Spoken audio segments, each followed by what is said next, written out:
nga pala, magandang umaga doon sa diwatang mukhang engkanto.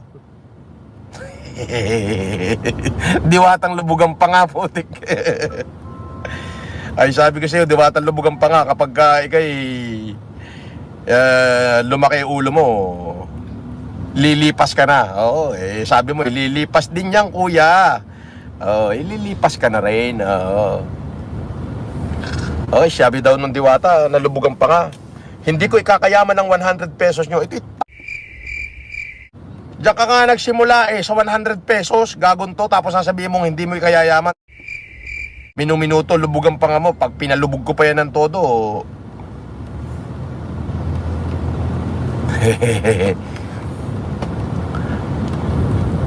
paano maging mayaman si Diwata, boss? Paano naging mayaman si Diwata?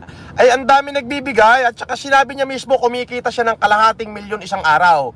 Abay, pagka kumikita ka ng kalahating milyon isang araw, ay di mayaman ka. Ito yung napakahina naman ng dibay-dibay mo.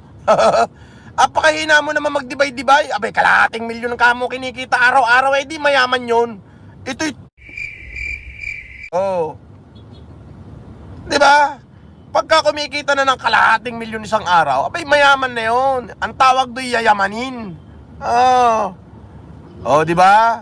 Pero sabi ko nga, kapag ikaw ay binigyan ng Panginoon ng pagkakataon na umangat sa buhay, dapat lalo kang maging mapagpakumbaba.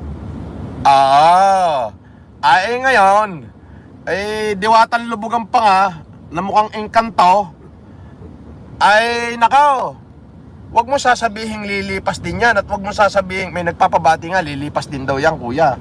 O lilipas ka na rin. Ngayon, yung sasabihin mong hindi mo ikayayaman ng 100 piso nila ay gonggong kang hinayupak ka. Sa kanila ka nagsimula. Yung 100 piso nila ang bumuhay sa'yo nung ikay walang wala ay